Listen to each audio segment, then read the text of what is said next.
2019 ఎన్నికల్లో కాంగ్రెస్ పార్టీ అధికారంలోకి వస్తుందన్నారు ఆ పార్టీ నేతలు. కార్యకర్తలు పట్టుదలతో పనిచేయాలని సూచించారు. కరీంనగర్ కాంగ్రెస్ కార్యకర్తల సమావేశంలో టీఆర్ఎస్ పార్టీపై మండిపడ్డారు నేతలు. మోసపూరిత హామీలతో కేసీఆర్ అధికారంలోకి వచ్చారని విమర్శించారు.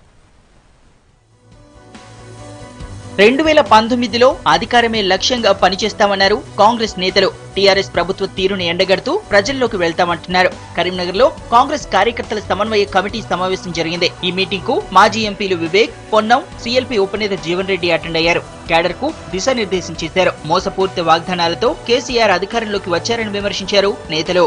ఈ విధంగా తెలంగాణ రాష్ట్ర సమితికి ఒక ఆయు పట్టుగా మరి నాంది పలికినట్టు ఒక జిల్లా కరీంనగర్ జిల్లా పేరు నిలిచిందో, ఇవాళ అదే తెలంగాణ రాష్ట్ర సమితికి ఏదైతుందో మరి తుది గడియలు తీసుకొచ్చే ఒక జిల్లా కూడా కాంగ్రెస్ పార్టీకి మరి నిలుస్తుందనేటువంటి ఒక అభిప్రాయం నేను వ్యక్తం చేస్తానని చెప్పంటున్నాను. అప్పర్ మానేర్ ఎప్పుడు కూడా ఎత్తిపోతల పథకాన్ని ఆనాడు రాజేశ్వరరావు నుంచి మొదలుపెట్టుకునే ఇప్పటి వరకు కూడా అప్పర్ మానేర్ అదే విధంగా ఎడారిగా మారింటే ఆ నియోజకవర్గానికి ముఖ్యమంత్రి కొడుకు ప్రాతినిధ్యం వహిస్తుంటే ఒక అడుగు ముందుకు పడకపోతే అటువంటి కార్యాచరణ తీసుకొని జిల్లా నాయకత్వం కార్యకర్తలంతా అక్కడికి పోయి తరలి ప్రభుత్వం మీద ఒత్తిడి తీసుకొచ్చే ప్రయత్నం చేద్దామని సందర్భంగా విజ్ఞప్తి చేస్తాం.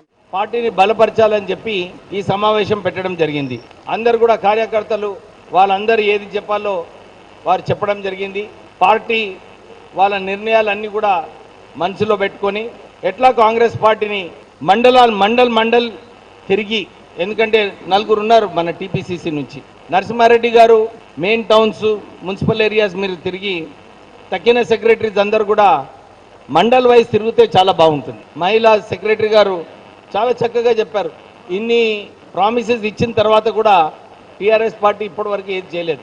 మనం ఈ విషయాలన్నీ కూడా గ్రూప్స్ పక్కన పెట్టి అందరం కొట్లాడితే బాగుంటుంది. మరోవైపు ఈ సమావేశంలో జిల్లా డీసీసీ అధ్యక్షుడు కటక మృత్యుంజయం, కాంగ్రెస్ ఎస్సీసీఎల్ రాష్ట్ర అధ్యక్షుడు ఆరెపల్లి మోహన్ మధ్య గొడవ జరిగింది. మృత్యుంజయ దళిత నేతల పట్ల నిర్లక్ష్యంగా వ్యవహరిస్తున్నారని ఫైర్ అయ్యారు ఆరెపల్లి మోహన్. దీంతో గొడవ స్టార్ట్ అయింది. మృత్యుంజయ తనను పలు సందర్భాల్లో తీవ్రంగా అవమానించారని ఆరోపించారు ఆరెపల్లి మోహన్. ఈ వ్యాఖ్యలను ఖండించే ప్రయత్నం చేశారు మృత్యుంజయ. ఈ క్రమంలోనే రెండు వర్గాల కార్యకర్తలు స్టేజ్ మీదకెక్కి గొడవకు దిగారు. ఓ స్థాయిలో ఆరెపల్లి, కటకం కొట్టుకునేదాకా వెళ్లారు. వేదిక మీద ఉన్న సీఎల్పీ ఉపనేత జీవన్ రెడ్డి, మాజీ ఎంపీలు వివేక్, పొన్నం వారిని సముదాయించారు.